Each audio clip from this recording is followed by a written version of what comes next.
Bonjour à tous et bienvenue dans la Taverne du Gamer. Je suis Kira, accompagné comme toujours de Sid pour une nouvelle émission. Bonjour Sid, comment vas-tu ? Bonjour à toutes et à tous, bonjour Kira, toujours un plaisir de vous retrouver en ce vendredi soir. On enregistre le vendredi soir, c'est maintenant notre petit rituel. Maintenant 55 émissions, donc bon, je pense qu'on est rodé maintenant, Kira. On est sur du beau rituel. On est sur du rituel qui dure. Là, on peut invoquer un truc.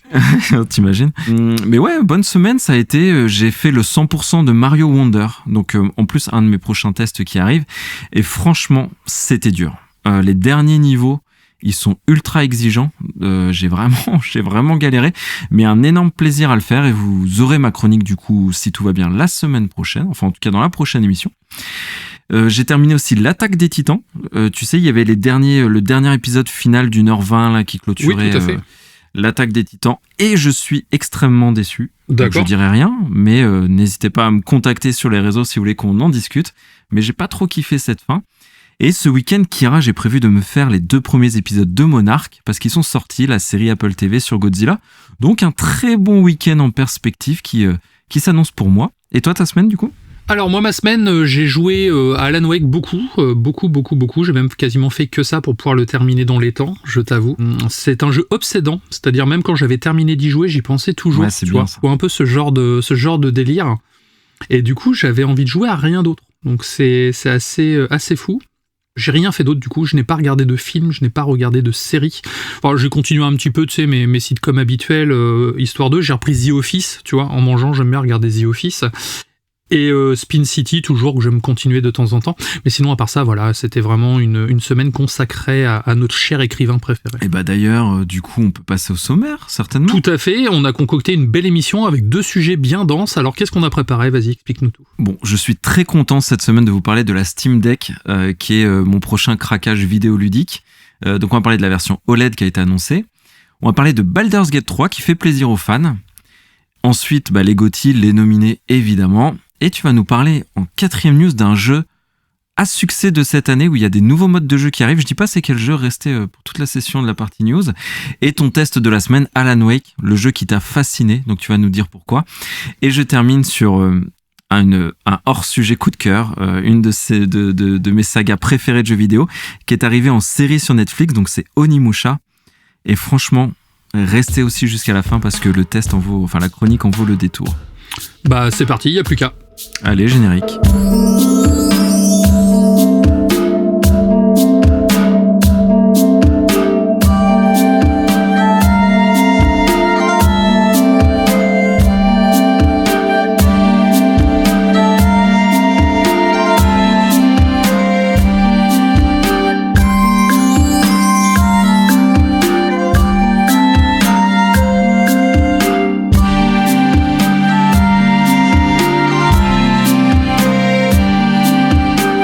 Donc Valve a enfin ouvert les valves avec sa nouvelle Steam Deck. Elle était facile, j'avoue. Elle était facile. Steam Deck OLED. Donc ils ont copié amoureusement sur Nintendo et ils ont bien fait. Mise à jour de cette console, donc, sortie le 16 novembre. Enfin, les précommandes étaient ouvertes, au 16 novembre, que je dise pas de bêtises. Donc hier, ça a été la ruée sur le site web et j'ai pas réussi à me connecter. Donc je retenterai un peu plus tard. Et en fait, je voulais absolument en parler. Parce que c'est Steam Deck OLED, d'accord, mais ça va bien plus loin que ça, et c'est ça qui va être ultra intéressant à décrypter. Mais avant la Steam Deck, on rappelle rapidement, c'est la console nomade hybride, comme la Switch, vraiment, parce qu'il y a un petit dock, on peut jouer sur un écran ou en mode portable, pour faire tourner les jeux de sa bibliothèque Steam. Donc une proposition que moi j'ai toujours trouvée très séduisante. Kira, je sais pas ce que toi t'en as pensé. Bah ouais, moi Exactement. J'ai trouvé ça cool, surtout que j'ai au moins 300 jeux sur Steam, donc c'était fait pour moi. Simplement le premier hardware tel qu'il était sorti, la première console me tentait pas trop à cause de son poids, la batterie, quelques petites choses, et je me suis dit qu'il y aurait rapidement une mise à jour, et la voici. Donc je l'annonce. Écran OLED, la première nouveauté, c'est dans le titre, on le sait. C'était important De le rappeler, avec une baisse de la consommation. Le OLED, ça consomme moins que le LCD, donc c'est important de le dire, parce que j'y reviendrai un peu plus tard sur la batterie. Et aussi des meilleurs contrastes, Moi j'aime bien l'écran OLED parce que ça fait un côté un peu valorisant, tu vois, t'as pas le même écran, c'est quand même très très sympa à regarder. En plus, il est plus grand, on passe à 7 pouces 4 au lieu de 7 pouces. donc très agréable. On passe sur du 90 Hz, donc il peut aller jusqu'à 90 images par seconde vs 60. Donc pareil, une belle, tu vois, c'est un écran plus quali qui supporte le HDR. Donc vraiment, on est très gâté d'un point de vue écran. Par contre, c'est là où je dis qu'Irax c'est intéressant, c'est parce qu'ils vont beaucoup plus loin. Déjà, le Wi-Fi sera plus performant avec une norme 6E. Donc on va télécharger plus rapidement, moins de latence pour les jeux en ligne. Donc vraiment, ça, c'est un gain de confort non négligeable. Autre point, le processeur, la gravure du processeur est plus fine.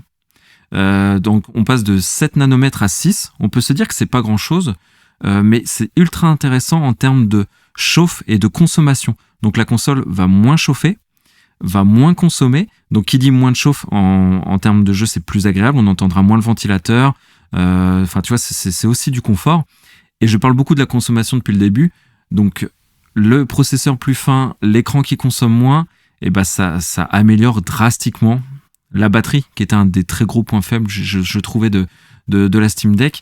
Donc avec plus 30 à 50% d'autonomie de batterie, c'est pas rien, parce qu'ils ont fait plein de c'est important, oui. Bah ouais, tu vois, c'est pas rien. Ils ont fait plein de petites optimisations comme ça, de hardware, et en plus, ils ont mis une meilleure batterie. Donc c'est pour ça qu'ils arrivent à plus 30, plus 50%. Elle est plus légère de 30 grammes, et ça peut paraître anecdotique, mais moi, c'est important pour moi qui voyage beaucoup. Quand j'ai 6 heures d'avion, bah ouais, tu vois, quand t'as 6 heures d'avion, 30 grammes, bah au bout de 6 heures, tu le ressens quand même, c'est pas rien. Et deux autres points importants. Pour finir, elle sera plus silencieuse, parce que moins de chauffe, donc ventilateur moins présent, très important aussi en nomade, et une meilleure réparabilité, avec des composants qui seront disponibles sur le site de iFixit, qui est très connu.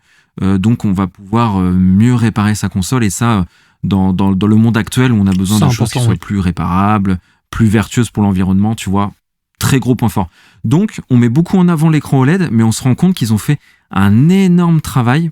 Digital Foundry a dit que c'était une des meilleures refontes de consoles, une des meilleures mises à jour de consoles qu'ils ont vues. J'en avais déjà parlé à l'occasion de la PS5 nouvelle version. Ça, c'est des choses que moi, je trouve ultra pertinentes de nos jours à faire. C'est clair, parce qu'en plus, mine de rien, on voit avec la Switch, hein, les consoles nomades, ça a le vent en poupe. Les jeux Steam sont quand même moins chers, donc c'est assez important de le souligner également. Et même moi, toi qui suis pas PCiste de base, ça me tente beaucoup. Donc, Père Noël, j'ai été très sage. Je souhaiterais avoir une Steam Deck pour Noël. Est-ce que tu veux bien ? Donc on va voir. Est-ce que tu as envoyé ton petit courrier en mettant juste Père Noël sur l'enveloppe ? Je vais appeler le numéro, on va voir c'est lequel cette année. Est-ce que tu as remarqué, le numéro du Père Noël change tous les ans. J'ai l'impression qu'il est en cavale, c'est un peu bizarre. Il a peut-être des choses à se reprocher. Ouais. En même temps, il est sur les toits, il a un gros sac sur le dos. Enfin, c'est un peu chelou son affaire. C'est vrai. Mais bon, on va pas briser la magie de Noël de nos auditeurs. Et pour finir sur cette news, donc la version 512 Go OLED, 569 €. 1 Tera 679, sachant que la 1 Tera elle a un traitement aussi un petit peu différent de l'écran, avec un truc anti-reflet qui est franchement pas mal. Donc moi je vais plutôt m'orienter vers la 1 Tera. Et en plus Valve met très souvent à jour son OS. Ils l'ont fait là hier, l'OS SteamOS de la Steam Deck. Ils ont encore optimisé des choses. Donc franchement bravo Valve. Ouais, très beau point. Ils ont bien géré cette année. C'est bien quali et tout, donc hâte de voir ça en vrai. Baldur's Gate 3 sortira en édition physique prochainement, donc ça c'est une très bonne nouvelle, hein. Toi comme moi on est fan de support physique, et c'est vrai que c'était une déception ce tout numérique, et donc c'est enfin l'heure donc pour Baldur's Gate 3 non seulement de sortir en physique, mais en plus de débarquer sur Xbox Series XS. On est au courant, il y a eu moult rebondissements. Ils annoncent que le mois de décembre marquera sa sortie, dont la date précise sera révélée lors des Game Awards dans la nuit du 7 au 8 décembre. En attendant, l'Ariane Studio a annoncé une magnifique édition physique pour début 2024. Les joueurs Xbox donc peuvent se réjouir, car le jeu sera disponible sur Series X en version physique directe, dans une édition de luxe qui contiendra de nombreux bonus in-game et des goodies physiques, bien sûr, qui feront le bonheur des amateurs pour un prix de 79,99 €. Le jeu est déjà en précommande donc sur PlayStation 5, PC et Xbox Series XS, et il faudra utiliser 3 disques pour la version Xbox et 2 pour la version PlayStation. Donc c'est un prix qui est quand même attractif, hein, compte tenu de la richesse du jeu, mais il faut quand même ajouter 20 € de frais de port pour pouvoir se la procurer, ce qui monte le montant total à 99,99 €. Bon, ça, je t'avoue, ça me fait un peu chier. Bon, je dis pas j'ai craqué, hein, je me la suis commandé, je t'avoue. J'adore. Au niveau du contenu de l'édition physique, donc on aura les disques du jeu, bien sûr, ils sont jouables à partir du disque, donc c'est pas juste une clé, il va y avoir une affiche, des écussons, des autocollants, il va y avoir une carte en tissu double face pour pouvoir se repérer dans nos aventures, la bande originale du jeu sur 3 CD, donc ça c'est plutôt cool, pour écouter dans la voiture par exemple. Et au niveau des bonus in-game, on aura les packs d'objets Divinity, donc pour les personnages, des packs Chants de Barde, des skins de dés exclusifs pour refléter l'ambiance Donjons et Dragons, les peintures de Rivellon. Alors, qu'est-ce que Rivellon ? Je ne sais pas encore, mais a priori c'est lié à Divinity Original Sin 2. Une sacoche d'aventurier, un livre d'art numérique et des feuilles de personnages numériques ambiance Donjons et Dragons, donc ce qui est plutôt cool, je t'avoue. Donc moi je suis très très chaud, c'est prévu pour le premier trimestre de 2024, et voilà quoi. Est-ce que toi tu vas craquer ? Je vais craquer pour l'édition physique alors que je l'ai en démat, donc ça c'est un peu, j'avoue que c'est pas top, mais ça me permet aussi de soutenir ce studio que j'adore. Donc en termes de très bons points, le positionnement tarifaire et le contenu, je pense vraiment que franchement ils ont fait le job, c'est top ce qu'ils ont fait. Quand tu vois d'autres éditions de luxe que tu payes le même prix et que t'as que du truc des maths, enfin bref, ils ont bien géré. Point négatif quand même, alors que je les adore, ça m'embête de dire une petite chose négative, mais ils nous ont dit pendant très longtemps qu'il y aurait qu'une version des maths. C'est vrai. Beaucoup de gens ont craqué pour le démat, dont moi. Et si j'avais su, j'aurais attendu la version physique. Mais bon, on leur pardonne comme c'est l'Ariane. Mais je sais qu'il y a des petits déçus comme ça qui se sentent un peu floués. Ce que je peux comprendre, vraiment. C'est pour ça que je me fais l'avocat du diable. Mais en tout cas, c'est un studio qui a connu un franc succès plus grand que ce qu'ils espéraient. Donc je pense que c'est ça qui a déclenché l'édition physique. Alors il y a aussi, je pense, le fait qu'elle soit nominée aux Game Awards. Est-ce que c'est pas justement l'occasion de pouvoir faire parler du jeu derrière, tu vois ? Là, ils ont récupéré quelques prix dernièrement, donc ça peut être également une possibilité de communication aussi. Et bah du coup, les nominés sont Kira. News numéro 2. Ouais, on enchaîne. Alors cette transition, franchement, elle va rester dans les annales, je pense. Donc les nominés sont en effet Baldur's Gate, comme tu l'as dit, Alan Wake 2. En fait, il y a quand même des petites surprises, je trouve, dans ces nominés. Donc c'est pour ça que moi je suis hyper content de cette liste. Donc c'est pour ça qu'on va en débattre un petit peu. Mais Alan Wake 2, Remedy, je suis trop content pour eux. Larian Studio et Baldur's Gate, je suis trop content. Marvel 2, Spider-Man. Et ben moi je trouve que c'est légitime parce que c'est le jeu de fin d'année, événement aussi de PlayStation. Resident Evil 4, qui fait débat, et remake par remake, et ben moi je considère qu'un remake a tout à fait sa place dans les nominés parce que je m'attache uniquement à la qualité du jeu. Et c'est un jeu ultra quali. C'est vrai. Super Mario Wonder. Ensuite, je suis aussi très content parce que vous le verrez la semaine prochaine lors de mon test. En fait, il a quelque chose, ce jeu, qui le distingue des autres dans la proposition de cette année. Donc sa place est complètement légitime. Et après Zelda, Tears of the Kingdom, pareil, débat, oui, mais il y a déjà eu Breath of the Wild. Moi, en fait, pour moi, les GOTY, ça doit rester une célébration. Ça doit rester un événement festif, ça ne doit pas être source de polémique, et ce Zelda, pour sa qualité intrinsèque, je trouve aussi qu'il a sa place dans ces beaux nominés. Qu'est-ce que tu en penses, toi, Kieran ? Alors je suis d'accord, je trouve que c'est une très belle sélection, tu vois. J'ai mon chouchou d'ailleurs qui fait partie de cette sélection, je ne sais pas si je vais en parler maintenant d'ailleurs. Mais en attendant, je pense qu'il y a matière à avoir une belle compétition. Je suis d'accord avec toi au niveau des remakes. Si je fais un parallèle avec le cinéma, j'en ai parlé sur Twitter il y a pas longtemps justement. D'excellents films, même des chefs-d'œuvre, sont des remakes. The Thing, par exemple, La Mouche, voilà. Ce sont des remakes et ce sont d'excellents remakes et surtout des films supérieurs aux originaux. Et Resident Evil 4, c'est le cas en fait. Donc pour moi, il a tout à fait sa place ici, c'est parfaitement légitime. J'avoue avoir un petit regret, Hogwarts Legacy, qui s'est vendu par Palette et qui est un excellent jeu également. J'aurais bien aimé le voir dans la liste. Je pense aussi que les polémiques entourant J.K. Rowling n'ont pas dû aider à la sélection, tu vois. Après, je ne vois pas quel jeu j'aurais enlevé parce qu'ils ont tous sa place, tu vois, même si certains jeux je suis moins fan que d'autres ou c'est même certains jeux que je n'ai pas testé. Je pense au dernier Zelda par exemple que j'ai pas essayé. J'ai une personne qui me dit régulièrement ouais ça va être Zelda, c'est forcément Zelda et tout. Moi je lui dis non, ça sera pas Zelda, tu vois. Donc là je le redis encore, ce sera pas Zelda. Et du coup voilà. Mais en attendant, oui, j'ai hâte de voir un petit peu ce que ça va donner. Et toi, c'est quoi ton chouchou, tu veux le dire ou pas ? Je vais pas dire mon chouchou aussi parce qu'on va se préparer une petite émission spéciale en fin d'année pour nos tops. Par contre, je peux dire celui que je pense qui va gagner. Et je pense que ce sera Baldur's Gate, vraiment. Je pense aussi. Pour tout un tas de raisons. On l'a pas tant vu venir que ça. C'est un studio qui mérite tellement, qui a connu des galères de ouf. Enfin, l'histoire de Larian, peut-être que j'en parlerai à l'occasion, elle est hyper intéressante. Moi, je les suis depuis les Divinity, donc je connais le studio depuis très très longtemps. Il y en a que tu vois, il n'y a pas Final Fantasy XVI par exemple que j'adore aussi. J'adore vraiment ce jeu, mais je trouve que sa place n'était peut-être pas là. Il n'y a pas Starfield non plus, mais je pense que c'est cohérent aussi que Starfield ne soit pas là, au même titre que Final Fantasy. C'était des grosses attentes, mais qui sont perfectibles sur certains points. Donc non, vraiment, pour la variété, on a quand même un très gros RPG. C'est quand même pas le truc le plus tout public qui existe. C'est clair. On a du Mario, on a du Zelda, on a un survival horror quand même, presque même 2 on peut dire avec Alan Wake. Jeu d'action avec Spider-Man.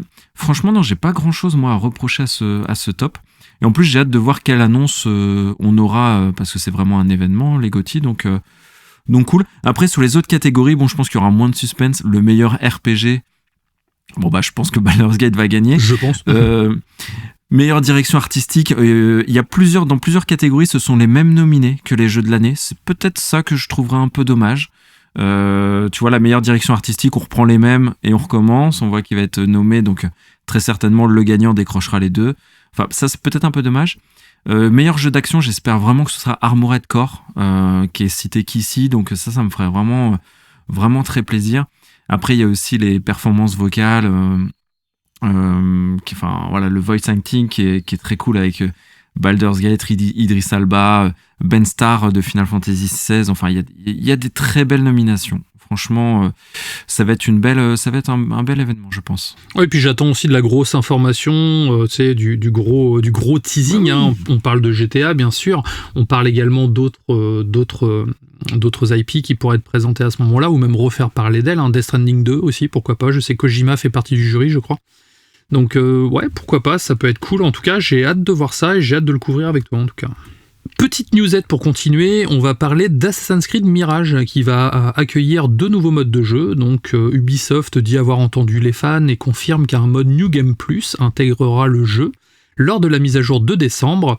Et en plus de ça, les joueurs les plus téméraires pourront se lancer dans un défi bien corsé grâce à l'arrivée d'un mode permadeath. Donc pour ceux qui ne savent pas, le mode permadeath, en gros, le jeu consiste à corser l'expérience en voyant la progression du joueur intégralement supprimée à chaque mort. Donc c'est quand même un peu vénère. Donc est-ce que vous allez essayer ? Est-ce que vous allez tenter ? En tout cas, pourquoi pas ? Pourquoi j'ai parlé de cette news ? Parce que bon, déjà c'est cool qu'ils continuent à mettre à jour le jeu, mais après encore une fois, voilà, on en revient à l'éternel débat. Un jeu qui sort Day One n'est pas forcément la version finale qu'on va avoir. Il va être agrémenté avec le temps, avec des nouveaux modes de jeu, avec des corrections de bugs bien sûr, voire des nouvelles mécaniques. Et c'est le cas pour Assassin's Creed en tout cas. Donc comme quoi, ce simple DLC qui est devenu un standalone à part entière et qui est devenu un vrai jeu à part entière, va continuer à faire parler de lui quelques mois en tout cas. Ouais, peut-être que ces modes de jeu en plus corrigeront quelques lacunes que pouvait avoir le jeu. Tu vois, ce mode un peu plus hardcore, difficile, peut être moins un élément déclencheur. Parce que dans ton test, et on vous renvoie à la chronique de Kira qui était extrêmement fournie, moi j'avais peur d'être frustré par la facilité du jeu, tu donnais des exemples, peut-être que tu vois ça peut pallier. Donc moi non, tu vois c'est une news qui est vraiment pertinente parce que ça peut donner un intérêt au jeu pour convaincre des derniers sceptiques comme moi. Ainsi se conclut la partie news, donc c'est le moment de partir sur le gros morceau de l'épisode. On va parler le grand moment. On va parler d'Alan Wake 2 juste après ce petit interlude musical qui me plaît énormément, je vous le cache pas. Donc on vous laisse écouter et vibrer avec nous. Et savourer, exactement. Such a dark place, am I trapped in here? Is this real? I cannot remember. There was a manuscript, it held a key. A vicious cycle I must not surrender to. Echo scenes to seek out again and again until I figure it out to bring this song to its end. Alan Wake 2 est un jeu vidéo d'horreur, thriller psychologique développé par Remedy Entertainment et édité par Epic Games Publishing. C'est la suite d'Alan Wake, sorti en 2010 d'ailleurs. Vous avez la critique qu'on a fait du remaster la semaine dernière que Sid vous a concocté en préparation de ce test.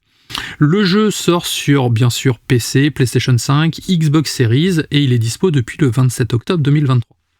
La genèse du projet Alan Wake est le fruit d'un long processus créatif qui a débuté peu après la sortie du premier opus, donc ça fait quand même très longtemps.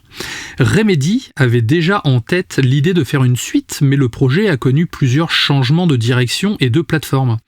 Initialement prévu sur la 360, le jeu a été repoussé à plusieurs reprises, puis annoncé sur la Xbox One avant d'être finalement décalé et développé donc pour le PC, la PS5 et la Xbox Series XS.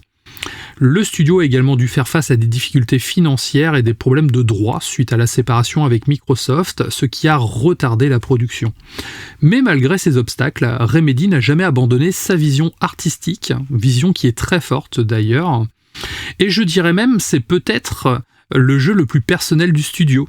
Donc le studio est géré par le talentueux Sam Lake, qui est un sacré personnage, et qui a continué à travailler avec passion et détermination donc sur cette suite à Alan Wake. Et on peut dire que ça se ressent. Nous sommes bien loin des productions génériques de Ubisoft, par exemple. On dit souvent que les jeux AAA ne prennent plus de risques, et ben là c'est l'exception qui confirme la règle. C'est vrai que c'est limite un jeu indépendant en fait à ce niveau-là, tant le jeu part dans tous les sens. 13 ans plus tard, le studio finlandais nous propose de nous replonger dans l'univers torturé de cet écrivain, prisonnier d'une dimension cauchemardesque où ses écrits deviennent réalité. Mais cette fois, il n'est pas seul. Une nouvelle héroïne, Saga Anderson, agent du FBI, vient enquêter sur une série de meurtres mystérieux dans la petite ville de Brickfall, là où tout a commencé. Alan Wake 2 est-il à la hauteur de son prédécesseur ? La réponse est oui, et même plus encore. Ce jeu est un véritable chef-d'œuvre. J'utilise le mot direct en début de chronique. Dès le début, hein. T'as pas... Aucun suspense. On est parti. Le jeu mêle habilement horreur psychologique, action, réflexion et émotion, tout en offrant une expérience métaphorique et immersive très poussée. Le jeu bénéficie d'une réalisation technique irréprochable, avec des graphismes somptueux, une bande-son envoûtante et un jeu d'acteurs de très bonne facture. Le casting VF est également au top, avec Damien Boisseau qui revient reprendre le rôle d'Alan, toujours aussi bon d'ailleurs. On a Boris Rellinger dans le rôle de Alex Kazé, qui est joué par Sam Lake d'ailleurs, ce qui est assez drôle. On a des petites vibes Max Payne quand on le voit. Je n'ai pas réussi à trouver la comédienne qui joue Saga, mais elle la joue également très très bien. Saga est un personnage pour moi qui est très fort, qui est très charismatique, et j'ai énormément aimé la jouer tout au long du jeu en tout cas. Donc je ne sais pas qui est cette comédienne. Si jamais vous le savez, vous pouvez nous la communiquer sur Twitter ou même sur les réseaux. Big up à elle, en tout cas, c'est vraiment... Ouais, big up. La mise en scène d'Alan Wake 2 est incroyablement immersive, tant par sa qualité que par sa diversité. Le jeu propose des environnements variés, qui vont de la forêt sombre et brumeuse, comme dans le premier jeu du coup, à la ville plus lumineuse et animée, en passant par un motel glauque ou une fête foraine délabrée. On se retrouve dans des codes très typés films d'horreur, voire même des codes très inspirés de Stephen King. C'est une œuvre visuelle et sonore qui sait captiver. Le jeu joue avec les contrastes de lumière et d'ombre, encore une fois, dans la suite logique du premier jeu, pour créer une atmosphère angoissante et bardée d'effets visuels, comme des distorsions, des flashbacks ou des hallucinations. Hallucinations, par exemple, qui peuvent être à la fois en live ou en CGI, en fait. On peut se retrouver avec des personnages, des acteurs, vraiment IRL, qu'on va voir sur une télévision, qu'on peut voir dans des affiches, ce qui permet encore une fois de briser le quatrième mur. Ouais, ça, c'est un élément qui est hyper fort, hein, je trouve, de Remedy. Ils adorent faire ça et ça rajoute un charme fou au jeu. Exactement, ça permet de représenter le chaos mental d'Alan. La frontière entre le jeu et le cinéma n'a rarement été aussi proche. Ils avaient tenté quelque chose de similaire avec Quantum Break, en fait, où on se retrouvait avec le jeu notre jeu classique avec notre personnage. Et entre chaque chapitre, on avait un épisode d'une série télé. Et en fonction du choix final qu'on avait fait, l'épisode pouvait changer, en fait. Là, on se retrouve un peu avec le même principe, sauf que c'est directement intégré à la narration du jeu, en fait. Donc on est encore plus dans une œuvre cross-média, en fait. Le jeu est ponctué de scènes cinématiques très soignées qui mettent en valeur les doutes, la part de sombre de chaque personnage, par exemple. La bande-son est excellente, qui mélange les musiques originales et des chansons d'artistes connus, enfin du moins connu en Suède, je pense, et aux États-Unis, mais a priori ça reste connu, parce que je t'avoue que moi c'était pas trop mon cas. Et on se retrouve avec un sound design très réaliste, mention spéciale au bruit des flingues que je trouve vraiment percutant, si je puis dire.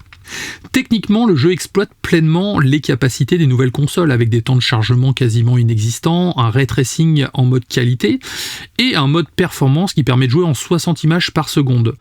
La différence étant assez minime, moi je l'ai fait en mode performance, ce qui est assez rare pour le souligner.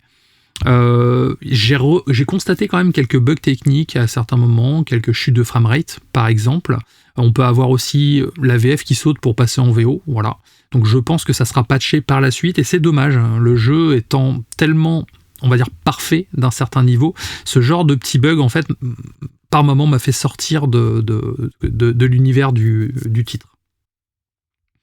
Le jeu se présente donc comme une véritable œuvre transmédia qui mélange les influences littéraires, cinématographiques et ludiques. Il fait de nombreux clins d'œil à des auteurs comme Stephen King, H.P. Lovecraft ou Edgar Allan Poe, mais aussi à des films comme Shining, la série télé True Detective, voire même par moments il y a un petit côté Inception. Le jeu intègre également des éléments de réalité augmentée, comme des vidéos, donc ce que je disais tout à l'heure, en prise de vue réelle, des pubs délirantes qui brisent encore une fois le quatrième mur. Je vais le dire souvent parce que c'est vraiment quelque chose qui m'a marqué. Un élément important. Ouais. Voilà, et du coup ça invite le joueur à s'impliquer davantage dans l'histoire. Le jeu va un peu plus loin en proposant une réflexion sur la création artistique, sur le rapport entre l'auteur, l'œuvre et son public. Alan Wake 2 parle de lui-même.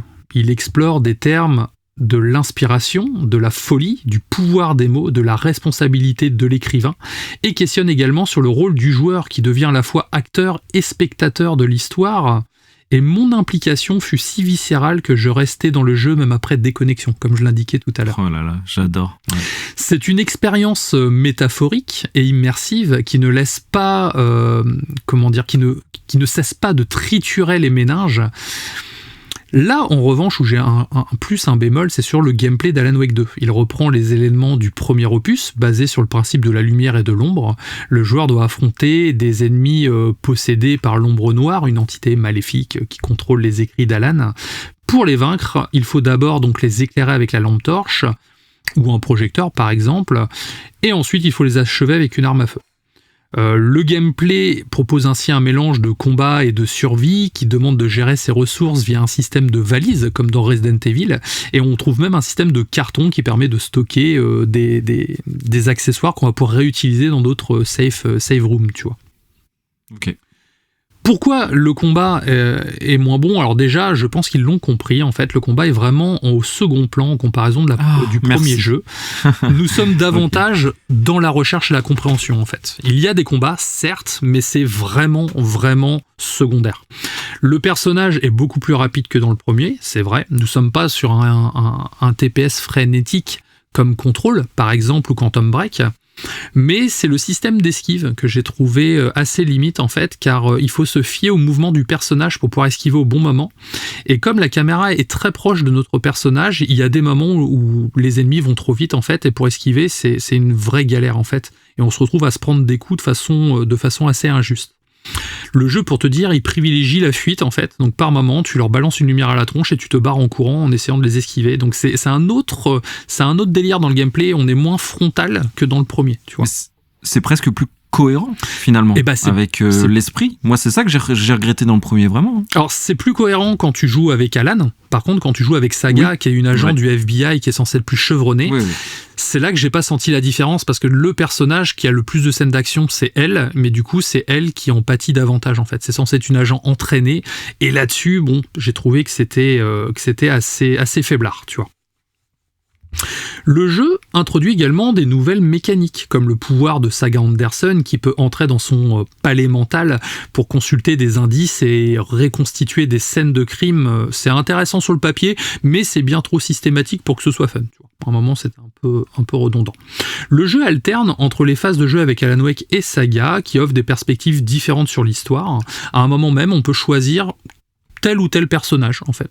On peut commencer avec Saga, on va dans un endroit spécifique, ça nous permet de sweeper directement sur Alan Wake dans son histoire à lui, donc ce qui permet de renouveler les plaisirs. le côté perché et psychédélique d'Alan et le côté plus polar de Saga donnent un regain d'intérêt en variant les contextes et surtout le gameplay. Certaines phases de Pulse viennent également diversifier les situations. Certains sont d'ailleurs assez retors, je dois dire. J'ai passé quelques moments à me triturer les méninges pour savoir comment faire telle ou telle chose. Le jeu mettra également à rude épreuve votre sens de l'orientation. Hein. Je me suis perdu genre 2 heures dans un métro, c'était horrible. J'ai tourné en rond, c'était très long, mais j'ai réussi quand même. Donc voilà. Je me rappelle, tu m'avais envoyé des messages et tout. Je suis dans le métro, je suis bloqué. Et le pire, c'est que c'est le début du jeu. Donc si, voilà, je me suis perdu en forêt aussi, je me suis perdu dans une fête foraine, je me suis perdu partout dans ce jeu. Donc voilà, si vous avez un bon sens de l'orientation, vous allez rouler sur le jeu. Moi, je vous avoue, ça m'a pénalisé, mais ça fait partie du charme du jeu du coup. Le jeu est toujours rythmé par ses séquences cinématiques, bien sûr, les dialogues et la narration en off qui est omniprésente tout au long du jeu, ce qui en fait sa force. Le long des 18 chapitres, en fait, qui se terminent sur des rebondissements ou des cliffhangers, comme une série télé, ça donne une durée de vie d'environ 20 heures, sans compter les quêtes annexes et les collectibles, ainsi que les secrets à découvrir. Au niveau du scénario, je vais revenir après plus tard dans mes points négatifs. La fin du jeu que je trouve assez abrupte. 2 DLC ont été annoncés. Je pense que ça sera la vraie fin du jeu en fait. C'est un peu le syndrome Callisto Protocol, ce que je trouve foncièrement dégueulasse en fait, parce que malgré ça, le jeu est passé à ça d'être un putain de chef-d'œuvre. Donc il le sera quand il sera complet en tout cas. Mais pour l'instant, voilà, je reste sur je reste sur une note doux amère. Au niveau des plus, l'ambiance, bien sûr, que je trouve fantastique, les personnages, tous très bons, très charismatiques. Il y a toujours cette petite ambiance à la Twin Peaks, en fait, où on va rencontrer des personnages très bizarres, en fait. Il y a un moment où on arrive dans une ville qui ressemble à une espèce de ville portuaire, comme on trouve dans les écrits de Lovecraft, et on va dans une espèce de salle des fêtes où il y a un mec qui fait du karaoké avec 4 personnes qui sont en train de le regarder, où il chante une musique horrible. Donc voilà, c'est des petits détails comme ça qui fait que il y a ce côté très humain, très parlant, très proche de la réalité. J'ai vraiment eu l'impression de me retrouver dans une petite ville des États-Unis un peu paumée quoi.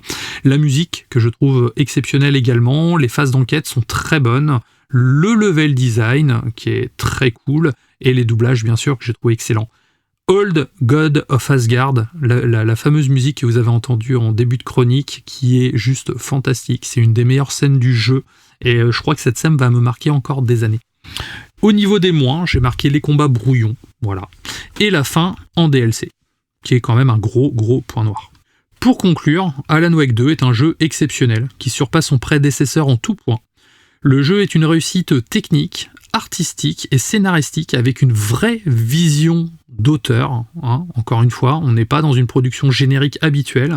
Le jeu offre une expérience horrifique et métaphorique magistrale. C'est une œuvre originale qui se distingue par sa créativité et sa profondeur. C'est un jeu qui fait réfléchir, ressentir et qui fait rêver. Rarement une œuvre m'a autant pris aux tripes. Il mérite d'être joué. Et je pense qu'il restera dans les mémoires. C'est un chef-d'œuvre. Quelle déclaration. Excellent. En fait, j'ai pas encore fait le jeu, je vais le faire évidemment.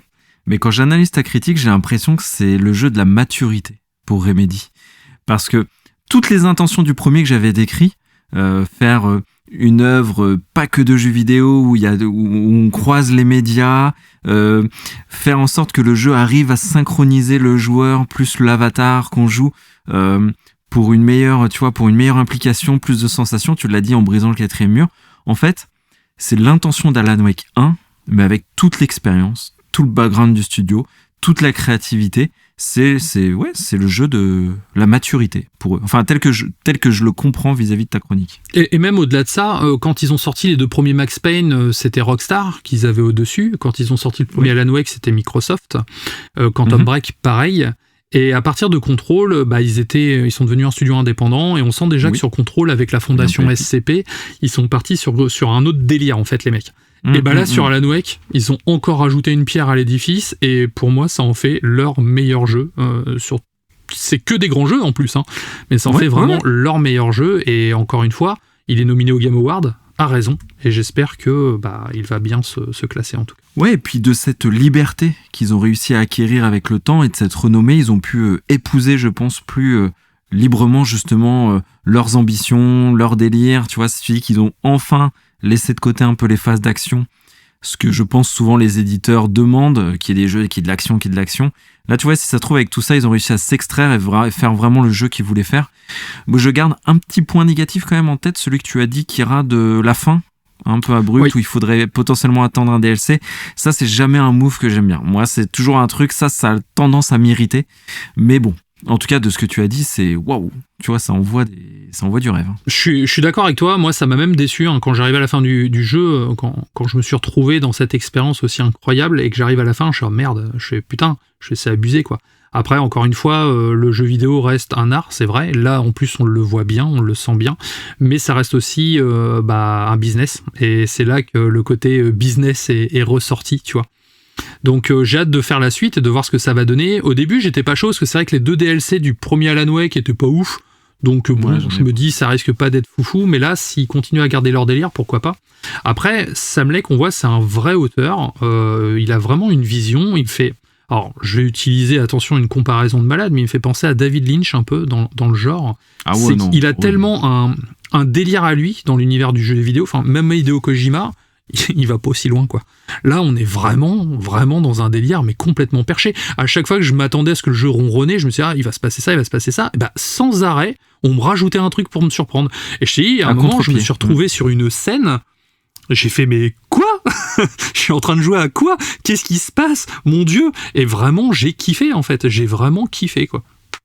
Ouais. Bah écoute, ouais, c'est beau. Après, Hideo Kojima et Sam Lake ont certainement un point commun, c'est leur melon et leur ego. Ça, je l'avais dit la première fois, donc faut pas trop que je le chambre. Mais j'aime bien en tout cas ces personnes qui ont des visions. Je trouve ça souvent très caricatural, mais c'est en même temps attachant. C'est pour ça qu'à Sam Lake, je trouve aussi que c'est un personnage attachant. Mais question Kira, parce qu'on a fait les 2 chroniques suite à suite. Le 1, je pense que j'ai dissuadé quelques auditeurs d'y jouer. Est-ce qu'il faut avoir joué au 1 pour faire le 2 vraiment, ou on peut quand même raccrocher les wagons? Alors, on peut quand même raccrocher les wagons. Ça serait juste dommage dans le sens pour la partie psychologique d'Alan, en fait, qui est assez importante, et surtout pour comprendre de où il se trouve, en fait, tu vois. Si on prend Alan Wake 2 comme ça, de but en blanc, ça serait quand même passé à côté de pas mal de choses. Après, c'est vrai que si vous n'êtes pas chaud pour faire le premier, vous pouvez le faire en mode facile. Ça sera beaucoup moins contraignant au niveau des combats, par exemple. Vous allez pouvoir rouler sur le jeu plus rapidement. Mais déjà, comme tu l'avais dit lors de ton précédent test, l'histoire est tellement passionnante, en fait, que du coup, c'est ce qui t'a fait tenir jusqu'à la fin. Et oui. Le jeu en vaut la chandelle. Bon, déjà que j'étais chaud pour y jouer, mais là, je suis on fire. En plus, moi, je sors du 1 avec les 2 DLC. J'ai lu le bouquin, c'est vrai que je l'ai pas dit, mais j'ai lu les dossiers d'Alan Wake que la semaine dernière, j'avais dit que je les ai pas lus. Et cette semaine, je les ai lus. Je voulais le dire dans ce que j'avais fait ma semaine, mais j'ai oublié. J'ai lu les dossiers d'Alan Wake, c'est pas mal comme bouquin. On suit l'agent du FBI, enfin, c'est assez cool. Ouais. Donc là, je suis à fond dans Alan Wake, tu vois, donc c'est vrai que j'ai envie de faire cette transition. Mais Kira, lien avec ta news précédente, est-ce qu'il y aura une version physique face au succès, face aux nominations? Est-ce qu'ils vont nous sortir une... Du coup là, tu vois, je suis à 2 doigts de l'acheter en démat, mais le coup de Baldur's Gate me fait dire qu'il faut que j'attende un petit peu au moins les Game Awards pour voir. Ouais, bonne question. Après, c'est vrai que c'est encore une fois, j'ai l'impression que c'est Epic aussi qui fait ça quand un jeu est édité par Epic. En fait, ils essayent vraiment de mettre sous le tapis les parties physiques. Après, c'est vrai que si le jeu marche bien, là, il est nominé au Game Award pour peu qu'il remporte sa statuette. Là, je pense que oui, il y aura toutes les voies seraient ouvertes pour pouvoir sortir justement une édition physique. Après, Remedy a mis énormément d'argent dans ce jeu, et c'est vrai que le sortir en démat, pour eux, c'est plus simple, ça permet de contrôler les coûts. Mais si le jeu se vend bien, oui, pourquoi pas, mais c'est vrai que s'il faut une version physique, moi je l'achèterai également à nouveau. C'est un jeu à posséder. Bon écoute, franchement, ça donne très envie en tout cas. Merci beaucoup pour cette chronique, Kira. Écoute, de rien, moi ça m'a fait vraiment plaisir d'y jouer, je me suis mis la pression en plus toute la semaine pour pouvoir le finir parce que c'était vraiment cool, mais à la fois je savais que j'arrivais à la fin et que ça allait être difficile, tu vois, parce qu'il fallait que j'arrête à un moment ou à un autre. Du coup là, c'est le moment de passer à la suite. Tu ferais bien un petit point réseaux sociaux pour continuer? Oui, pas de comptoir des auditeurs cette semaine, faute de temps de ma part, j'avoue, parce que c'est vrai quand on reçoit pas mal de sollicitations, il faut qu'on les monte, qu'on les sélectionne, qu'on les monte, qu'on se les écoute avant pour pouvoir... Enfin bref, il y a tout un cérémonial et j'ai pas eu l'occasion. Donc c'est pas grave, vous pouvez nous retrouver sur Insta, sur Twitter, sur Facebook. Vous avez notre site web, latavernedugamer.fr, et notre concept, vous le savez, vous pourrez nous proposer des jeux, des chroniques, des HS, rebondir sur des jeux, nous envoyer des vocaux maintenant. Enfin bref, on sait plus quoi faire, hein. Ce podcast, c'est plus le nôtre, c'est le vôtre maintenant. On a été complètement dépossédés de notre podcast, mais je dis ça en plaisantant évidemment. Les interactions avec vous, c'est ce que l'on a de plus cher, donc n'hésitez pas. On est là à votre disposition, et surtout on adore avoir vos avis sur les jeux, vos recommandations. Enfin bref, contactez-nous, ce sera toujours avec grand plaisir. Donc là, du coup, c'est parti pour ton sujet hors sujet. Tu vas nous parler d'Onimusha, une série que tu attendais beaucoup. Tout à fait. Petite interlude musicale avant et on attaque.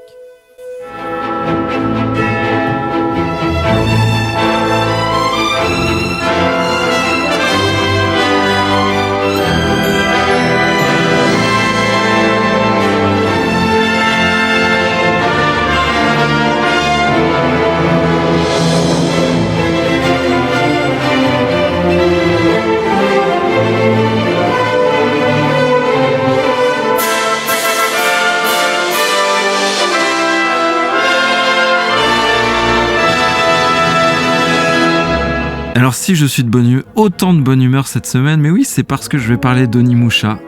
Si j'ai bien un amour de jeux vidéo avec Final Fantasy, avec Resident Evil, moi j'ai toujours Onimusha en tête dans mes jeux de gamin, de PS2. Donc sais-tu, Kira, j'aime bien commencer par les questions pièges, combien il y a de jeux Onimusha déjà sortis? Alors déjà, il y a les 3 principaux. Le 3e avec Jean Reno d'ailleurs. Ouais. Et après, je t'avoue, je ne sais pas. Un spin-off, ça me parle sur une console portable peut-être, mais sinon, à part ça... Bah, je vais t'étonner. Et bon, je vais pas faire trop le malin, parce qu'il y en avait un que j'avais oublié dans la liste, donc pareil. Hein. Il y a 6 jeux. Oh, vache. Ah ouais, ouais. ok. Donc, il y en a 3 numérotés, Onimusha Warlord, Samurai Destiny et Demon Siege. Et tu as un 4e opus, mais qui est pas numéroté, celui-ci qui s'appelait Dawn of Dreams, très bien. D'ailleurs, globalement, les jeux Onimusha sont vraiment bons. Hein. C'est des très bons jeux. Et il y avait eu 2 spin-offs, entre guillemets. Il y avait un Onimusha Tactics qui est excellentissime. Enfin, moi, j'adore Onimusha Tactics. Vraiment à la Fire Emblem, un peu dans le délire, moins dense en termes de scénario. Et il y a Onimusha Blade Warriors, une sorte de Smash Bros, un peu moins cool. Ouais, ok, d'accord. Mais en tout cas, t'as vu 6 jeux. Donc c'est pas rien. Et 6 jeux très condensés en termes de délai. C'est sorti assez vite. Tout ça s'est enchaîné. Et depuis... Qu'est-ce que fait Capcom? Moi, j'ai envie de revoir cette série. Ça fait partie, moi, des jeux vraiment que j'ai très envie de voir revenir. Et je pensais d'ailleurs que la sortie de la série sur Netflix serait l'occasion pour Capcom d'une annonce. C'est souvent, tu vois, ça aurait été un bon délire d'annoncer la suite ou un... C'est ça, tout à fait. Et donc, là, c'est en série Netflix, donc je suis quand même content, évidemment. En plus, c'est réalisé par Takeshi Miike. Donc, rien à voir avec Walt Disney. Mais tu sais, c'est... un de mes réalisateurs japonais préférés avec Takeshi Kitano. Takeshi Miike, c'est un grand malade. Il a fait Ichi the Killer. Je sais pas si tu te souviens, je t'en parlais à l'époque. Je me souviens, ouais, enfin, ce film-là, c'est un délire. Moi, j'adore, hein, mais c'est vraiment ultra gore, barré et tout. Et donc, c'est ma saga préférée, Onimusha. Enfin, une de mes préférées. Un de mes réals préférés, Takeshi Miike. Donc autant dire que vraiment Netflix, ils m'ont mis bien. Si je devais passer commande chez Netflix, j'aurais fait à peu près ça. Juste le studio derrière, c'est Sublimation. Moi, je suis un peu moins fan. Ils avaient fait l'adaptation de Dragon's Dogma, et puis c'est des adeptes de la 3D, donc j'y reviendrai un peu plus tard. Mais en tout cas, un beau cocktail pour une belle série, vous allez voir. Parce que moi, je dis toujours, en termes d'adaptation qu'il y aura de jeux vidéo en série ou en film, il y a 3 types. T'as vraiment les fidèles, où tu vas reproduire une œuvre, par exemple Onimusha 1 et tu fais un film dessus. Donc vraiment les œuvres les plus fidèles. Les suites aussi, c'est cool parfois d'avoir la suite d'un jeu dans un autre média. Et enfin, les adaptations complètement originales, où là on va être dans une œuvre inédite, mais faisant partie de l'univers de. Et dans notre cas de figure, on est plutôt dans ce 3e cas-là. La série n'a aucun lien avec les jeux. Elle est simplement dans cet univers, dans l'univers d'Onimusha. Donc ça, c'est important déjà de le préciser pour enlever les barrières pour ceux qui se disent il y a 6 jeux, je les ai jamais faits, est-ce que je me lance? Vous pouvez complètement y aller. Ouais, elle se suffit elle-même, quoi. Est-ce qu'il y a Jean Reno dedans? Il n'y a pas Jean Reno, mais tu vas être très surpris par tout ce que je te prépare. Quand même, tu vois, il y a des trucs très cool. Donc, quand je dis que c'est une série dans les codes de la saga, quels sont les codes de la saga Onimusha? Je les ai résumés en 4 points, 5 points, en petite bullet point sur mes notes. Donc le premier, il faut avoir en tête la notion de Oni, qui sont des esprits des dieux, un petit peu plutôt... on les voit souvent représentés dans le folklore japonais par une tête d'ogre, avec une grosse massue. Bah, on le voit d'ailleurs un peu dans Dragon Ball, si vous avez la référence en tête. Il y a les Genma, qui sont les démons, donc eux c'est plutôt les méchants, avec des bestiaires en plus assez variés dans Onimusha. Onimusha, c'est aussi des samouraïs, c'est ça qui est très cool, hein, c'est ça qu'on kiffe. Il y a du katana, il y a du sabre, il y a tout ce qu'il faut, ça tranche. Il y a du ninja, bref, ça fait partie des codes. Donc du samouraï avec de l'onirique, comme j'ai dit, les oni, les genma, et surtout, qui aura le gantelet, ce fameux gantelet où quand tu vas tuer des genma, quand tu vas tuer des démons, tu vas pouvoir récolter leurs âmes, tout à fait, qui vont dans le jeu te permettre d'améliorer, ça va servir de monnaie, tu vas pouvoir améliorer ton personnage, améliorer sa vie, améliorer sa jauge de pouvoir, mais c'est vraiment ce gantelet que porte notre personnage au bras gauche. Quand on tue les ennemis, les âmes volent dans le ciel, et il faut vraiment avec le gantelet, donc on appuie sur rond et les absorber. Les aspirer. Et tout ça dans un environnement très dépaysant du Japon féodal, époque Sengoku, donc en plus une des époques les plus typiques du monde du samouraï. Donc tu vois, c'est alléchant, en tout cas sur le papier. Avant Ghost of Tsushima, il faut se dire, il y avait Onimusha quand même. Ça pesait dans le game. Ça pesait grave dans le game. Donc l'histoire de la série, encore une fois, c'est tout à fait indépendant du jeu. L'histoire de la série, une nouvelle menace arrive sur Terre. C'est Yemon, un samouraï, en plus de génie, quelqu'un de très très intelligent, très, très aguerri dans l'art de la guerre et dans le maniement du sabre, et a recruté une armée de démons, donc de Genma, et on va suivre un groupe de samouraïs, 7 samouraïs d'ailleurs, on y reviendra, ça a son importance, mais en tout cas 7 samouraïs qui vont s'associer en plus à le samouraï le plus fort de son époque, qui est Musashi Miyamoto. Pareil, c'est un nom qui doit parler, donc j'en parlerai un peu plus tard. Et ce Musashi Miyamoto, face à cette menace qui est quand même un peu vénère pour lui alors que c'est le meilleur, il va voir des moines pour récupérer un certain gantelet. Et là, tout de suite, ça fait référence à ce que je disais précédemment, ce gantelet qui va lui donner les pouvoirs d'Oni, donc des pouvoirs un peu surnaturels qui vont faire de lui un samouraï encore plus vénère, avec la capacité de tuer les Genma et de récupérer leurs âmes. D'accord. Voilà. Efficace, rapide, précis. Je sais même pas quoi dire de plus, tu vois. En plus, ce qui est cool, c'est que c'est varié. T'as plusieurs personnages, t'as un groupe de samouraïs, donc avec tous des spécificités un petit peu différentes, donc c'est sympa. T'as un fauconnier, t'en as un qui est plus dans l'art du poison, etc. Je dévoile pas trop, mais c'est vraiment très très cool. Avec cette variété de personnages, t'as des variétés de situations, t'as des scènes de combat assez nombreuses, bien mises en scène. D'ailleurs, c'est un des gros points forts de la série, c'est que les phases de combat, elles envoient. Vraiment, tu vois, quand t'es spectateur, c'est très valorisant à regarder, c'est très chouette. Ouais, belle animation et tout, c'est très très cool à regarder. Donc un scénario dans la plus pure tradition de ce que fait Onimusha, avec en réalisateur, je le redis, Takeshi Miike, qui est un gars complètement barré. Donc il s'est quand même un peu calmé sur cette série, mais il faut se dire que c'est peut-être l'âge, il se ramollit le pauvre, mais ça reste quand même ultra cruel, parfois gore. C'est une série qui est très très très adulte. Il faut vraiment... Voilà, c'est pas à mettre entre toutes les mains, mais c'est tout à fait regardable quand même. Faut pas s'inquiéter, mais en tout cas, une belle qualité d'écriture parce que c'est un très bon réalisateur, ce monsieur. Donc là où la série, elle s'émancipe des jeux, où elle prend son propre chemin, c'est comme je l'ai dit, c'est un scénario original avec des persos vraiment inédits, jusqu'aux antagonistes qui sont vraiment très très cool. Donc il n'y a pas besoin d'avoir le background du jeu comme je l'avais dit, donc allez-y, foncez même si vous n'avez pas fait le jeu. Et il y a quelque chose que j'ai adoré, et pourtant que j'aime pas ça dans les séries, c'est qu'ils ont intégré une petite fille dans ce groupe de personnages. Souvent, moi, les enfants dans les films ou les séries, ça me gonfle. Et même en vrai, tu peux le dire. En vrai, je peux le dire maintenant. Maintenant que tu m'as poussé à le dire. J'adore les enfants, il n'y a pas de débat. On sait jamais si des enfants nous écoutent. Oui, t'as raison, faut pas se couper une partie du public. On adore les enfants. J'adore les enfants, bien évidemment. Et mais cette petite fille, franchement, sa justesse d'écriture, j'ai trouvé vraiment qu'il n'y avait pas une fausse note sur ce personnage. Je l'ai trouvé ultra juste tout le temps, jusqu'à en la rendre vraiment attachante. Et dans ce monde très gore, très dur, très, très cynique presque, que Takeshi Miike nous propose, il y a une vraie tendresse grâce à cette petite fille. Et ça, j'ai pas ça dans les jeux Onimusha, il n'y a pas ce délire-là. Il y a des personnages féminins, mais pas des enfants. Et là, c'est très bien fait. Et j'ai retrouvé quelque chose que j'avais pas eu dans les jeux, qui font que c'est vraiment une œuvre très différenciante et très inédite par rapport à ce que pourraient proposer les jeux. Donc un énorme point fort Je pensais pas dire ça un jour, mais cette petite fille, en tout cas, dans cette série, elle est vraiment au top. Et aussi, Kira, tu as parlé de Jean Reno. En fait, Onimusha est une saga de jeux vidéo qui aime bien s'inscrire dans le réel. Ils l'ont fait avec déjà le personnage du premier jeu, Samanosuke. Il est inspiré d'un acteur, déjà il l'avait fait. Avant Jean Reno, nous on connaît Jean Reno parce que voilà, il est connu en France, mais déjà au premier jeu, c'était Takeshi Kaneshiro qui avait prêté son visage. Donc il y a Jean Reno dans l'épisode 3 qui s'appelait Jacques Blanc.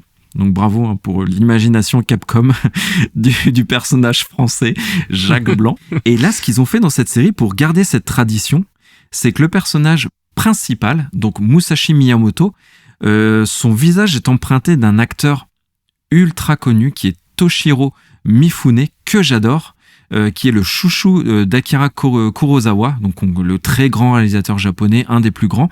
Dans les 7 samouraïs, c'est lui le héros. C'est lui le personnage. Enfin, il n'y a pas vraiment de héros dans les 7 samouraïs, mais c'est lui un des personnages principaux. C'est cet acteur-là qui a prêté son visage du coup au personnage principal de cette série. Et donc tu vois, il y a une sorte de parallèle qui est intéressante avec l'œuvre d'Akira Kurosawa, parce que dans Onimusha, la série, on a 7 samouraïs avec Toshiro Mifune en héros. Et bah dans Onimusha, c'est pareil. Et ça, j'ai beaucoup aimé cet ancrage, comme je te dis, dans le réel et cette tradition qu'ils ont eue vis-à-vis de la saga Onimusha. Je sais pas si tu te souviens, pour Onimusha 2, ils avaient fait pareil. Ils s'étaient inspirés d'un acteur qui était décédé il y a longtemps, dans les années 80. C'était Yusaku Matsuda. C'était un acteur japonais qui est mort assez jeune, qui était très connu en fait. Et ils avaient pris son visage en fait pour pouvoir le jouer dedans. Il était mort à 40 ans, je crois. Donc c'était il y a longtemps. Bah tu vois, ils ont perpétué cette tradition dans la série, et ça j'aime beaucoup, jusqu'au personnage principal qui s'appelle dans la série Musashi Miyamoto, qui est un samouraï qui a existé. Son véritable nom c'est Shinsen Takeso. Donc désolé, je sors plein de noms japonais, mais il faut les citer et c'est pas évident.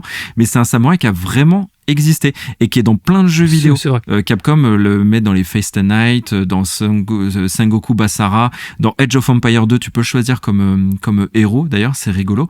Donc tu vois, ça c'est délire. J'aime beaucoup. Même l'antagoniste de la série Onimusha, c'est Sasaki Kojiro, qui a vraiment existé aussi, qui était un samouraï.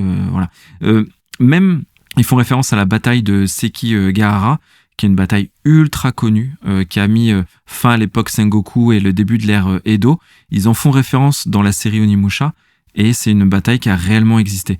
Donc cet ancrage, comme je le disais, dans le réel, ça fait vraiment ça lui donne un charme exceptionnel, je trouve, à cette série. Moi, j'ai adoré, en tout cas. D'accord. Pour terminer, mention spéciale au cast, qui est exceptionnel. Donc, ils ont repris des voix très connues japonaises, qui ont travaillé dans Solid Snake, enfin qui ont fait Solid Snake pardon dans Metal Gear Solid, My Hero Academia, Demon Slayer, enfin bref, le casting est exceptionnel, donc allez-y. Par contre, mes points négatifs, il y en a quelques-uns quand même. Quelques petits regrets plus que points négatifs. La 3D, j'arrive pas à m'y faire. Franchement, Kira, moi la 3D, j'ai du mal. Même si elle est jolie, même s'ils ont tenté de faire une sorte de 3D qui font penser à du dessin, c'est plutôt joli, je m'y suis fait, mais moi j'aime pas trop.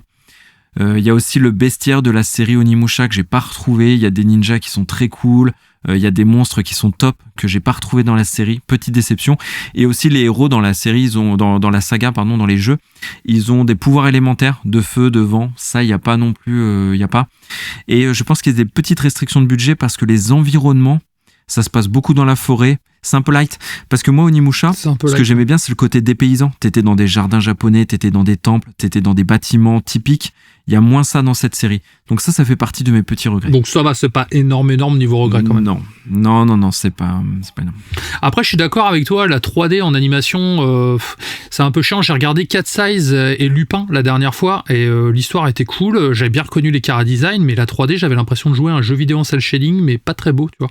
Et ça me bloque de plus en plus. J'ai pas regardé la dernière série Ghost in the Shell à cause de ça, par exemple. Ouais, j'ai bien aimé la dernière série Ghost in the Shell, mais je te comprends totalement. Moi, je fais un petit blocage. Là, c'est parce que c'est Onimusha. J'y suis allé, mais bon. Petite mention quand même, à la fin de la série, vous étonnez pas, c'est marqué en hommage de Kim Jong-ji. Donc vous pourrez voir ça, c'est marqué la série est en hommage à cette personne. Donc je le précise, c'est un dessinateur coréen qui est décédé en France d'ailleurs, lors d'une tournée. Donc voilà, comme je D'accord. parle de cette série, je lui fais aussi le big up que les réalisateurs ont voulu donner. C'est un grand dessinateur très connu. Donc cette série en son hommage. Donc en conclusion, je dirais que Onimusha, la série sur Netflix, elle s'émancipe de la saga que j'aime tant, tout en gardant une affiliation quand même maternelle. Je l'ai dit, hein, l'ancrage dans le réel, l'univers, le gantelet, les démons, tout ça, on y est quand même. Sa violence, ses thèmes forts, en plus, ses personnages variés, la petite fille que j'ai beaucoup aimée. Donc, Onimusha, la série sur Netflix, est une brillante adaptation, et avec un brillant réalisateur. Ce pourquoi, Kira, j'aimerais exceptionnellement qu'on fasse le travail inverse. Là, on a pris Onimusha, on l'a mis en série. Et j'aimerais bien qu'on prenne cette série et qu'on en fasse un jeu vidéo. On reprend les mêmes protagonistes. En fait, tu en fasses le travail inverse et ça nous fait Onimusha 5. Ils ont rien à faire. En fait, ce serait parfait. Donc voilà, énorme coup de cœur. Vraiment, 8 épisodes, 25 minutes sur Netflix. Le générique de fin est sur Maneskin, The Loneliness. En plus, excellente musique. Donc franchement, faites-vous plaisir, allez-y. En plus, on parle de jeux vidéo sur du HS, donc c'est ce qu'on aime. Surtout que tu as remarqué, Onimusha est sorti à l'époque où Resident Evil, du coup, venait de sortir et on avait un gameplay similaire en même temps que les Dino Crisis, tu vois. Et ça fait partie des séries qui étaient très populaires au début des années 2000 et qui sont totalement, malheureusement, tombées dans l'oubli. Et je pense que la jeune génération mériterait d'avoir soit des remakes ou même tout simplement des nouvelles itérations de ces licences-là, quoi. Oui, en plus, comme le Japon a le vent en poupe avec Ghost of Tsushima, Assassin's Creed qui arrive avec un monde féodal japonais aussi. Tu parlais de Resident Evil, c'est pas pour rien, hein, c'est que c'est les personnes qui avaient travaillé sur Resident Evil 2 notamment qui ont pensé à Onimusha. Ils voulaient faire un Resident Evil médiéval, c'est comme ça qu'est arrivée l'idée d'Onimusha. Donc c'est en fait dans le paysage vidéoludique actuel, ce serait ultra pertinent parce que les remakes on le vend en poupe, les jeux à licence on le vend en poupe. Là, on est sur du samouraï avec du démon. En fait, voilà, ça va fonctionner, ça va cartonner si ça ressort aujourd'hui. Tout à fait. Et moi, j'espère en tout cas, je croise les doigts. Donc, c'était Onimusha, disponible sur Netflix, hein, c'est bien ça ? Tout à fait. Donc, conseillé par site. Hein, donc, surtout, n'hésitez pas à nous faire des retours également. Hein, si la série vous a plu ou au contraire, si elle vous a pas plu, on est prêt à entendre tout retour, justement. C'est ça qui est cool dans la taverne, c'est que on fait des débats et c'est toujours des débats feel good dans la bonne ambiance en tout cas. Ouais, et n'hésitez pas, si vous voulez parler avec moi d'Onimusha, je suis intarissable sur le sujet, donc ce sera avec plaisir. Ainsi se conclut notre émission. Est-ce que tu souhaiterais faire un petit peu de teasing pour la semaine prochaine ? Je te laisse le dernier mot pour terminer. Avec plaisir. Donc la semaine prochaine, mon test sera Super Mario Wonders, et il y a beaucoup à en dire. Et tu sais quel HS tu vas faire, toi, du coup, Kira ? Oui, je vais parler d'une sombre merde que j'ai vue la semaine dernière. Un film vraiment nul, mais vraiment, faut que j'en parle, hein, faut que j'exorcise un truc, là. Donc, voilà. Ça va être ta thérapie, en fait. Toi, c'est un épisode thérapie. Ça va être ma thérapie. D'habitude, j'ai pour but de vous donner envie de regarder quelque chose. Et là, je vais vous donner envie de pas le faire. Voilà. Ouais, c'est pas mal, hein. Ça peut être une bonne idée. Tu peux faire économiser de l'argent, peut-être. Ça va être une critique inversée, du coup. Et sinon, comme mot de la fin, comme toujours, vous avez notre pleine reconnaissance pour votre écoute. Hein. Vous êtes très nombreux. Ça met la pression, mais en même temps, ça galvanise, hein, ça motive. Donc, où que vous soyez, peu importe l'endroit, le moment, on est là pour vous accompagner. Cette taverne est ouverte à vous tous. Et on prend un énorme plaisir à l'animer pour vous. Et je vous souhaite une excellente fin de semaine. Passez une excellente semaine et puis amusez-vous bien. En tout cas, c'est le but. Ciao. Ciao.